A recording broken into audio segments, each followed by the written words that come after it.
Hello everyone, welcome you all. आज का video lecture है mathematical calculation of second law of motion पर।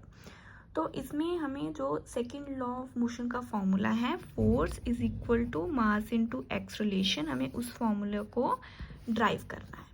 Clear? तो पहले हम सेकंड लॉ की स्टेटमेंट को चेक करते हैं। तो स्टेटमेंट है the second law of motion states that the rate of change of momentum. पहले इतना ही समझते हैं। मोमेंटम तो आप सबको क्लियर है कि मोमेंटम क्या होता है, एक ऑब्जेक्ट और उसका मास और वेलोसिटी दोनों का मल्टीप्लाई होता है हमारे पास मोमेंटम। तो हमारे पास जो है वो है चेंज ऑफ मोमेंटम। तो चेंज मतलब माइनस। तो हमारे पास दो मोमेंटम्स हैं, उन्हें हमें माइनस करना है और उसके बाद उसकी जो वैल्यू आएगी, रेट मतलब डिवाइडेड बाय टाइम, तो उस वैल्यू को हमें टाइम के साथ डिवाइड करना है। तो इस लाइन का मतलब था ये ऑफ एन ऑब्जेक्ट, सब कुछ हमें एक ऑब्जेक्ट के करना है, is proportional to the applied balanced force. तो ये सारी जो चीज़ें एक फोर्स के प्रोपोर्शन में होगी। तो मतलब ये जो सब कैलकुलेशंस है ये फोर्स के प्रोपोर्शन में हम करेंगे।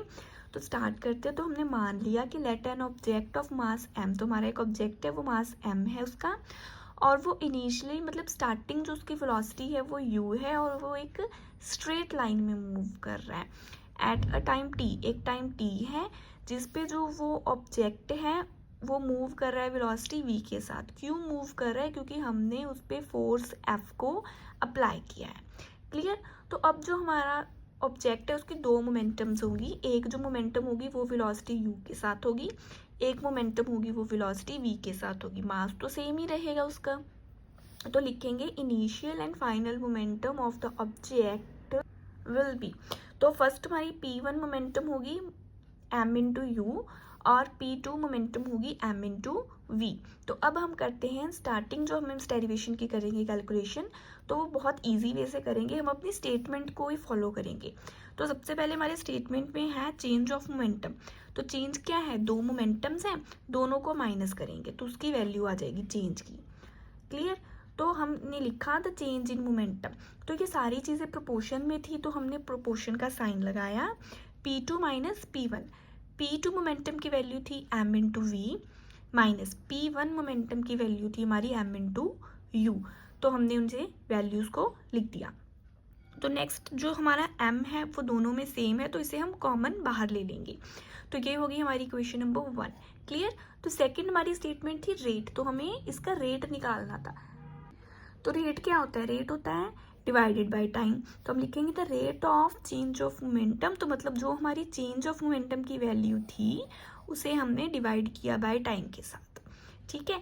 तो अब इसके बाद हमने एक फोर्स भी अप्लाई की थी। तो ये सब जो वैल्यू थी हमारी rate of change of momentum, ये प्रोपोर्शनल थी हमारी फोर्स की। तो हम लिखेंगे ऑन अप्लाइड फोर्स जो हमारी F है, तो उसके प्रोपोर्शन में हमारी ये सारी जो वैल्यू है ये उसके प्रोपोर्शन में आ जाएगी। क्लियर?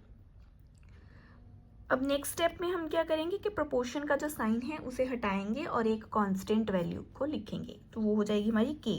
तो लिखेंगे कि जो फोर्स है कांस्टेंट का साइन हमने रिमूव किया, लिखा इज इक्वल टू, तो उसके साथ प्रोपोर्शन का साइन हमने रिमूव किया तो लिखा इज इक्वल टू और एक कांस्टेंट k लिख दिया हमने।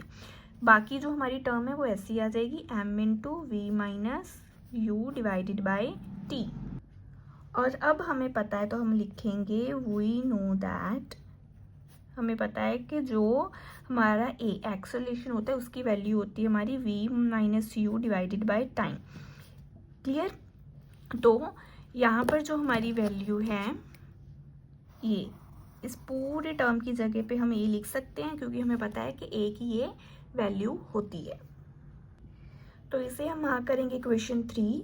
तो नाउ जब हम यहाँ पे ए की वैल्यू को पुट करेंगे तो वैल्यू इक्वेशन 3 होगी हमारी F इज इक्वल टू के एम ए। तो ये हो जाएगी हमारी इक्वेशन नंबर 4।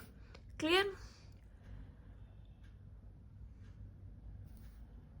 तो अब हम यहाँ पे लिखेंगे कि जो k है वो क्या है। तो लिखेंगे where k is a constant of proportionality,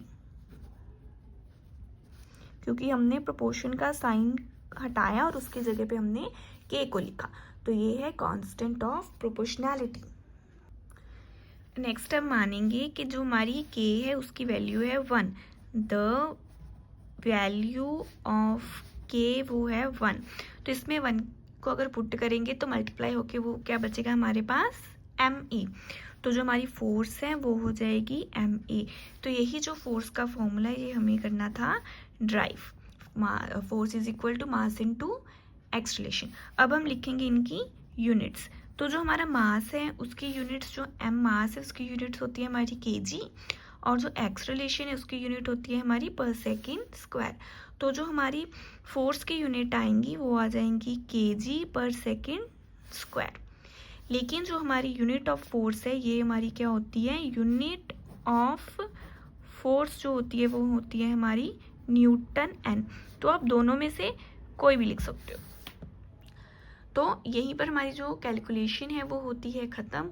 hope आपको ये जो डेरिवेशन है वो बहुत इजी लगा होगा और समझ भी आया होगा। अगर आप मेरे चैनल पर पहली बार आए हैं तो चैनल को सब्सक्राइब कर लेना। Thanks for watching.